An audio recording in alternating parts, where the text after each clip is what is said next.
ఓం శ్రీ గురుభ్యో నమః. ఓం గం గణపతయే నమః. వాగర్ధావివ సంపృక్తో వాగర్ధ ప్రతిపత్తయే జగతః పితరో వందే పార్వతీ పరమేశ్వరో. ఉమామహేశ్వరాభ్యాం నమః. ఆదిత్యాయ చ సోమాయ మంగళాయ బుధాయ చ గురుశుక్రశనేభ్యశ్చ రాహవే కేతవే నమః. సూర్యాది నవగ్రహ దేవతాయే నమః. వీక్షిస్తున్నటువంటి ప్రేక్షకులందరికీ కూడా మీనరాశిలోకి ఈ మార్చి 14వ తేదీ నుండి కూడా సూర్యభగవానుడు తన యొక్క సంచారాన్ని పూర్వభద్ర నక్షత్రము, ఉత్తరాభద్ర నక్షత్రము, రేవతి నక్షత్రంలో సంచారాన్ని కావిస్తూ, అలాగే మార్చి 11వ తేదీ నుండి కూడా మిథున రాశిలో వక్రగతిలో ఉన్నటువంటి గురు మహానుభావుడు రుజుమార్గంలో ప్రయాణం చేస్తూ అత్యంత బలవంతుడై తన యొక్క దృష్టి బలము చేత ఎన్నో రాసుల వాళ్ళకి శుభాలని చేకూరుస్తూ, అలాగే బుధగ్రహము ఈ యొక్క మార్చి నెలలో మరియు ఏప్రిల్ నెల వరకు కూడా మరి ఆయన కుంభరాశిలో రాహువుతో తన యొక్క సంచారాన్ని గడుపుతూ, శుక్ర భగవానుడు మార్చి 2 నుంచి ఏప్రిల్ 1 వరకు కూడా దాదాపుగా మనకి ఈ యొక్క మీనరాశి అయినటువంటి ఉచ్చస్థితగతుడై, అట్లాగే రాహువు కుంభరాశిలో, కేతువు సింహరాశిలో, అలాగే కుజభగవానుడు రాహువుతో కలిసి దాదాపుగా ఏప్రిల్ 1వ తేదీ వరకు కూడా కుంభరాశిలో సంచారం చేస్తూ, మీనరాశిలో ఉన్నటువంటి శని భగవానుడితో ఏప్రిల్ 2వ తారీఖు నుండి కూడా తన యొక్క ప్రయాణాన్ని చేస్తూ ఉన్నాడు. ముఖ్యంగా ఈ యొక్క సూర్యుడు మీనరాశిలో ప్రవేశించే సమయాన్ని మనము మీన సంక్రమణము అంటారు. ఇది మార్చి 14 నుంచి ఏప్రిల్ 15వ తేదీ వరకు కూడా ఈ సూర్య భగవానుడు మీనరాశిలో సంచరిస్తూ, మిగతా గ్రహాలన్నీ కూడా ఈ విధంగా సంచరిస్తూ, చంద్రుడు 2.5 రోజులకి ఒక్కొక్క రాశిని సంచరిస్తూ మేషాది మీనరాశి పర్యంతము ఏ రాశుల వారికి, అట్లాగే అశ్విన్యాది రేవతి నక్షత్ర పర్యంతం ఏ నక్షత్రాల వారికి, అట్లాగే ఒక్కొక్క రాశిలో కూడా నామాక్షరాలు కలిగినటువంటి వారందరికీ కూడా ఈ యొక్క గ్రహాల యొక్క స్థితిగతులు ఏ విధంగా వారిని పరిపాలిస్తూ, కొంతమంది రాశుల వారికి శుభాలని, కొంతమంది రాశుల వారికి ఇబ్బందుల్ని కలుగజేస్తూ ఉంటాయో తెలుసుకుంటూ, మరి మేషరాశి పర్యంతము మీనరాశి వారికి ఈ మార్చి 14వ తేదీ నుండి ఏప్రిల్ 15వ తేదీ వరకు ఏ విధమైనటువంటి గ్రహ స్థితిగతులు కల్పింపజేస్తూ ఉంటాయో తెలుసుకుందాం. కన్యారాశి వారికి మార్చి 14వ తేదీ నుండి ఏప్రిల్ 15వ తేదీ వరకు గ్రహస్థితిని బట్టి ముఖ్యంగా వీరికి కన్యారాశి వారికి 6లో ఉన్నటువంటి రాహువు విశేషమైనటువంటి ఫలితాలను కలుగజేస్తున్నాడు. అంటే ఏదైనా సరే ఉద్యోగం వైపు వీరు ప్రయత్నాలు చేస్తున్న వాళ్ళకి ఉద్యోగాదుల్లో సరైనటువంటి శుభ ఫలితాలను ఇవ్వటానికి, అట్లాగే ఏదైనా కొన్ని అప్పులు ఉన్నట్లయితే కనుక ఆ అప్పుల్ని నివృత్తి చేయడానికి వీరి యొక్క సొంత ఆలోచనల్ని క్రియేట్ చేసి, అప్పులు వాళ్ళు బాగా ఇబ్బంది పెడితే కనుక వాళ్ళని కాస్త కంట్రోల్ చేసేటటువంటి స్థితి ఈ రాహు 6లో ఉండటం అనేటటువంటిది గోచారం రూల్స్ ప్రకారం చాలా చక్కగా వర్తిస్తోంది. ముఖ్యంగా ఈ రాహు 6లో ఉండటం ద్వారా శత్రువులు కాస్త ఒకంత తగ్గి మీకు అనుకూలంగా మాట్లాడడం, వాళ్ళకు ఉన్నటువంటి యుగోలను పక్కన పెట్టి, అట్లాగే మీరు చేసేటటువంటి వృత్తిలో ఏదైనా కాస్త లాభకరమైనటువంటి విషయాలను మీతో మాట్లాడి చర్చించటం, ఆహా నాకెవరూ శత్రువులు లేరు కదా అని మీరు ఆలోచించే స్టేజ్కి తీసుకెళ్లే పరిస్థితి రాహు కలుగజేస్తూ ఉంటాడు. ముఖ్యంగా ఏప్రిల్ 1వ తేదీ వరకు ఈ కన్యారాశి వారికి కుజుడు రాహువు ఈ 6వ స్థానంలో ఉండడం చాలా విశేషప్రదం. కుజుడు రాహువు ఈ 2 గ్రహాలు కూడా ఏప్రిల్ 1 వరకు కూడా వీరు చేసే సొంత నిర్ణయాత్మకమైనటువంటి ప్రతి పని యందు కూడా ఎటువంటి విఘ్నాలు లేకుండా ముందుకు తోసుకు వెళ్ళేటటువంటి స్వభావం అధికంగా ఉంటుంది. ఎంతటి కార్యాన్నైనా సరే నేను చేసేయగలను, ఎంతటి ప్రయాణాన్నైనా సరే, అంటే ఒకవేళ వీరికి ఏదైనా ఉద్యోగరీత్యా కొంత దూర ప్రయాణానికి కనుక ట్రాన్స్ఫర్ ఆర్డర్స్ వస్తే చేసేయడానికి మేము సిద్ధంగా ఉన్నాం అనేటటువంటి స్థితిని కలిగి ఉంటారు కన్యారాశి వారు. పోగొట్టుకోకూడదుగా ఉద్యోగం, అది లేకపోతే ఉన్న ఉద్యోగం పోతే మళ్ళీ ఉద్యోగం కోసం వెయిట్ చేయాల్సి వస్తుంది. కానీ తెలియనటువంటి భయం అండి, ఉద్యోగ వ్యవస్థలో తెలియనటువంటి భయము. ముఖ్యంగా ఇక్కడ చర్చించుకోవాల్సింది మీనరాశిలో 7వ స్థానంలోకి ఈ సూర్య భగవానుడు మార్చి 14న ఎంటర్ అవుతున్నాడు. సప్తమంలో ఆల్రెడీ శని ఉన్నాడు. శుక్రుడు మరి మార్చి 29 నుంచి కూడా వెళ్ళిపోతాడు. అంటే మార్చి 27, 28 వరకు కూడా శుక్రుడు అక్కడే ఉంటాడు సప్తమంలో. ఇక్కడ కన్యారాశి వారికి సప్తమంలో రవి, శని, శుక్రుడు ఈ 3 గ్రహాలు ఉంటున్నాయి. మరి ఈ పాపగ్రహాల యొక్క అంటే శుక్రుడు వీరికి శుభగ్రహం అయినప్పటికీ కూడా సప్తమంలో ఉండటం ద్వారా కుటుంబ పరంగా విపరీతమైనటువంటి ధనము ఖర్చు అవ్వటం, అది భార్య వలన భర్త, లేదా భార్య వలన భర్తక, భర్త వలన భార్యక, ముఖ్యంగా తండ్రిపరమైనటువంటి తండ్రికి అనారోగ్య సూచనల పరంగా, లేదా తండ్రి మాటలు విని భార్యతో కానీ భర్తతో కానీ విభేదించి అవసరం లేని పెట్టుబడులు పెట్టి దాని యందు పూర్తిగా నాశనమైన పరిస్థితి. నేత్రపరమైనటువంటి విషయాలలో ఆదుర్దా పడటం, దానికి కూడా సరైనటువంటి వైద్యుణ్ణి సంప్రదించక ఇక్కడ ఒక అంగాలి, అక్కడ ఒక అంగాలి, ఇక్కడ చూపించటం, అక్కడ చూపించటం, అంటే ఓ పట్టాన వాళ్ళకి ఒక చోట నమ్మకంగా చూపించాలనే పరిస్థితి ఉండదు. గ్రహాలు అట్లా ప్రిపేర్ చేస్తే వీళ్ళని. కాబట్టి నేత్ర సంబంధ ఇష్యూస్ బాగా ఇబ్బంది పెడతాయి మార్చి 28 వరకు కూడా.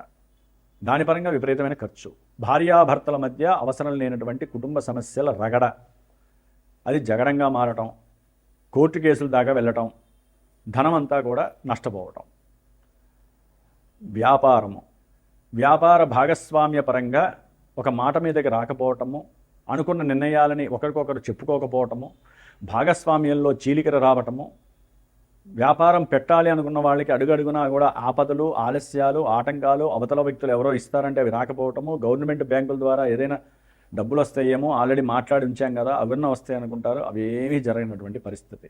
ప్రతి విషయంలో కూడా వీరికి నెగిటివ్నెస్సే కనిపిస్తోంది. వీరికి సంఘంలో ఉన్నటువంటి కీర్తి ప్రతిష్టలు ఒక పట్టాన తగ్గుముఖం పట్టే పరిస్థితులు. అట్లాగే కన్యారాశి వారికి ప్రయాణాలలో భార్యాభర్తలు బండి మీద వెళ్తున్నా, కారులో వెళ్తున్నా, బస్సుల్లో, రైళ్లలో, ఫ్లైట్లలో, దేంట్లో వెళ్ళినా జాగ్రత్తగా మాట్లాడుకోండి, జాగ్రత్తగా పోట్లాడుకోండి ఇంట్లో. ఎందుకంటే ఎక్కువ వీళ్ళు ప్రయాణాల్లోనే పోట్లాడుకునే పరిస్థితి. దాని ద్వారా అదుపు తప్పి శరీరం అదుపు తప్పుతుంది, మనసు అదుపు తప్పుతుంది, బుద్ధి వక్రిస్తుంది, మాట పెరుగుతుంది, జరగాల్సినవన్నీ జరిగిపోతాయి ప్రయాణాల్లోనే. జాగ్రత్తగా ఉండండి. ముఖ్యంగా ప్రభుత్వ ఉద్యోగాలు చేసేటటువంటి వాళ్ళు, ప్రభుత్వ సంస్థలతో లింక్ ఉన్నటువంటి వాళ్ళు, రాజకీయ నాయకులు, పెద్ద పెద్ద పారిశ్రామికవేత్తలు, అట్లాగే ఐరన్ పని చేసేటటువంటి వాళ్ళు కావచ్చు, శిల్ప కళాకారులు కావచ్చు, అట్లాగే సమస్త లేబర్స్, వృత్తి ఉద్యోగాలలో లేబర్స్ ఎవరైతే ఉంటారో, జిహెచ్ఎంసీ పనిచేసేవాళ్ళు కానీ ఎవరైనా సరే, మీకన్నా ఉన్నతమైనటువంటి అధికారులతో మీకు కోపం వచ్చినా సరే గొడవలు పెట్టుకోకుండా ఉన్న ఉద్యోగాలు పోతాయి. చాలా జాగ్రత్తగా ఉండాలి. కాబట్టి కొంచెం జాగ్రత్తగా ఉండండి. సంఘంలో మీ కీర్తి ప్రతిష్టలు తగ్గే అవకాశం కనిపిస్తోంది.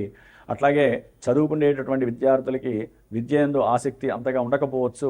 మీరు అనుకున్నట్టుగా సంఘంలో ఏదో కీర్తి ప్రతిష్టలు వస్తాయనుకుంటారు, మీకున్న నాలెడ్జ్ చాలా గొప్పదని భ్రమిస్తారు. కానీ ఇక్కడ గ్రహస్థితి అనుకూలంగా లేదు కాబట్టి అవన్నీ జరగకపోవచ్చు. 12లో ఉన్నటువంటి కేతువు పూర్తిగా మీ యొక్క మానసిక స్థితిని, చివరికి ఒక్కోసారి నిద్రపోయే పరిస్థితిని కూడా ఇవ్వట్లేదు కేతువు. గ్రహాల యొక్క స్థితిగతులన్నీ కూడా చాలా ఆగమ్య గోచరంగా ప్రతికూలంగా ఉన్నాయి. ఇక్కడే ఎట్లా ఉన్నాయంటే జన్మజాతకంలో, ఒకవేళ మీ జన్మజాతకంలో శుభగ్రహాలు గనక దశలు అంతర్దశలు యోగకారకులైనటువంటి దశలు అంతర్దశలు జరిగితే గనక చక్కగా వ్యాపారాలలో ఉన్నతమైనటువంటి దేశాలకి వెళ్ళి రావటము, ఆ ప్రయాణాలలో మంచి లాభాలని ఆకస్మికంగా పొందటము, విపరీతమైనటువంటి ధనాన్ని ఆర్జించే పరిస్థితి, సరైనటువంటి భాగస్వామ్యం దొరకటము, వివాహ వ్యవస్థలో కాస్త ముందడుగులు పడటము, ఇవన్నీ జరుగుతాయి జన్మజాతకంలో కనుక అనుకూలమైనటువంటి గ్రహస్థితులు ఉంటాయి. ముఖ్యంగా ఈ కన్యారాశి వారికి వివాహ విషయంలో ప్రతిదీ కూడా అడ్డంకులే కలుగుతాయి. ఇంట్లో వాళ్ళు ఒప్పుకోకపోవచ్చు, ప్రేమించిన వాళ్ళకైతే కనుక పూర్తిగా గొడవలయ్యే పరిస్థితులు. ఒకవేళ ప్రేమించి మీరు ఏదైనా ఎదిరించి పెళ్లి చేసుకున్నా సరే ఆ విషయంలో మీకు సరైనటువంటి వ్యవస్థీకృతం కాదు, సమస్యలుగానే ఉంటుంది. శుక్రుడు మార్చి 27, 28 తర్వాత అష్టమంలోకి ప్రవేశించిన తర్వాత కొంతవరకు అనుకూలమైనటువంటి పరిస్థితులు ఆర్థిక పరంగా కావచ్చు, ప్రయాణాల రీత్యా కావచ్చు, లేదా ట్రాన్స్పోర్ట్ బిజినెస్ చేసే వాళ్ళకి కొంత అనుకూలమైనటువంటి పరిస్థితులు ఈ మార్చి 29 తర్వాత ఉన్నాయి. కాబట్టి శుక్ర రాహువులు మాత్రమే అనుకూలంగా ఉన్నారు. మిగతా వృత్తి ఉద్యోగాదుల్లో మాత్రము కాస్త వెసులుబాట్లు లేనటువంటి పరిస్థితులు కనిపిస్తున్నాయి. ప్రమోషన్లు వచ్చిన మాట తర్వాత ఉన్న ఉద్యోగం ఊడిపోకుండా ఉంటే చాలని మానసిక స్థితి మీకు ఎదురవుతూ ఉంటుంది. కాబట్టి సప్తమంలో ఉన్నటువంటి రవి, కుజ, అట్లాగే శనిగ్రహాలకి సంబంధించి శుక్రగ్రహం కూడా ఉంది. కాబట్టి కనకదార స్తోత్రం చదవండి ధనం కోసం. అయితే ఆరోగ్యం కోసము, ఉద్యోగాల్లో ఎక్కడా కూడా సమస్యలు రాకుండా ఉండాలంటే ఆదిత్య హృదయం చదవండి. అట్లాగే కుటుంబంలో భార్యాభర్తల మధ్య విభేదాలు కలగకుండా, వ్యాపారంలో నష్టపోకుండా, సంతానపరమైనటువంటి ప్రతిబంధకాలు కలగకుండా, విదేశాల్లో ఉన్నవాళ్ళు, ఇక్కడ ఉన్నవాళ్ళు ఎవరైనా కావచ్చు, చేసే సేవకా వృత్తిలో మీ మీద ఎవరు కూడా నెగిటివ్ కాకుండా ఉండాలి అనుకుంటే శ్రీమన్నారాయణమూర్తికి ఓం నమో నారాయణ జపం చేయండి. అన్నిటికన్నా ముఖ్యంగా కుజశనుల యొక్క కలయిక చాలా ప్రమాదకరమైనటువంటిది ఏప్రిల్ 1 నుంచి. అందుకనే మా యొక్క శ్రీమాతా జ్యోతిషాలయ పీఠంలో మార్చి 2 నుంచి కుజరాహు కేతువులు మరియు శని యొక్క కలయికలు, వీటి వలన మే 10వ తేదీ వరకు కూడా సుబ్రహ్మణ్య పాశుపత పూజలు, హోమాలు, అట్లాగే శని భగవంతుడికి సంబంధించిన మన్యసూక్త, పవన సూక్త, సర్ప మరి హోమాదులు విశేషంగా జరపబడుతూ, ఎవరైనా సరే వీరి యొక్క జన్మజాతకంలో ఈవెంట్స్ వైజు, పెళ్ళిళ్ళు, సంతానం ఎప్పుడు కలుగుతుంది, లేకపోతే చేసే వృత్తి ఉద్యోగాదుల్లో మాకు ఎదుగుదల ఉంటుందా లేదా, అసలు మా కెరీర్ విషయంలో మా యొక్క పరిస్థితి ఏంటి, మాకెందుకు అన్ని కష్టాలు మాకే వస్తున్నాయి, భార్యాభర్తలు మొన్నటిదాకా బాగానే ఉన్నాం, ఉన్నట్టుండి డైవర్ట్ అవ్వడం ఎందుకు, లేనిపోని ఇల్లీగల్ సమస్య వలన మా కుటుంబంలో సమస్యలు రావడం ఏంటి, ఇలాంటివి ఒకటి కాదండి. ఎందుకంటే గోచారం అనేటటువంటిది కొన్ని కోట్ల మందికి సంబంధించినటువంటిది. దాంట్లో ఉన్న నక్షత్రాలు, రాసులు ఎవరికని చెప్తాం. జన్మజాతకం అయితే నా జాతకం నాది, మీ జాతకం మీది, మందే రాసిస్తాడు భగవంతుడు. వీరికి ఫ్యూచర్లో ఇలా ఉంటుంది, పెళ్లి సమయంలో ఈ అవకాశాలు ఉంటాయి. దానికి గోచారంలో గ్రహాలు సహకరిస్తేనే జరుగుతాయి. గోచారంలో ఇలా ఉన్న మాత్రాన డేంజర్లు కావు, ఇలా ఉన్నది మాత్రాన అనుకూలతలు రావండి. జన్మజాతకంలో ఉన్నవి మాత్రమే ఇప్పుడు మనకి సపోర్ట్ చేస్తాయి. గోచారం అంటే సపోర్టింగ్ గ్రహాలు అంతే. అవన్నీ కూడా దీంట్లో చాలా ఉంటుందండి. సముద్రం అంత లోతైనటువంటిది, ఇంకా గొప్పది అంతరిక్షం. దానికి శూన్యం తప్ప ఎక్కడా కూడా ఆది అంతం లేదు. కాబట్టి ఎవరైనా సరే ఈ యొక్క సుబ్రహ్మణ్య పాశుపత హోమంలో కానీ, హనుమంతు హోమంలో కానీ పాల్గొనాలి. వాటికి సంబంధించిన గ్రహజపాదులు జరుగుతున్నాయి కాబట్టి చేయించుకోవాలి. విడిగా మీరు చేయించుకోవాలంటే మరి ఖర్చుతో పాటుగా కూడా చాలా చాలా శారీరకమైనటువంటి శ్రమ. కాబట్టి అందరి యొక్క శ్రేయస్సు కోసము పీఠమునందు నేను ఆచరించేటటువంటి ఈ కార్యక్రమంలో పాల్గొనాలంటే ఫోన్ చేసి డైరెక్ట్గా మాట్లాడండి. అట్లాగే ఏదైనా జాతక పర్యవేక్షణకి తప్పకుండా పీఠానికి కాల్ చేసి చక్కగా మీకు కావాల్సినటువంటి విషయాన్ని మీరు కనుక్కోవచ్చు. మీ యొక్క జాతకంలో ఎట్లా వైబ్రేట్ అవుతుందో. కాబట్టి మీరు మాత్రము తప్పకుండా ఆదిత్య హృదయాన్ని, హనుమాన్ చాలీసాని మాత్రము చదువుతూనే ఉండండి. అన్నిటికన్నా శ్రీరామ రక్షా స్తోత్రము అన్ని విషయాల్లో మీకు లాభాన్ని ఇస్తుంది. ఓం శ్రీమాత్రే నమః.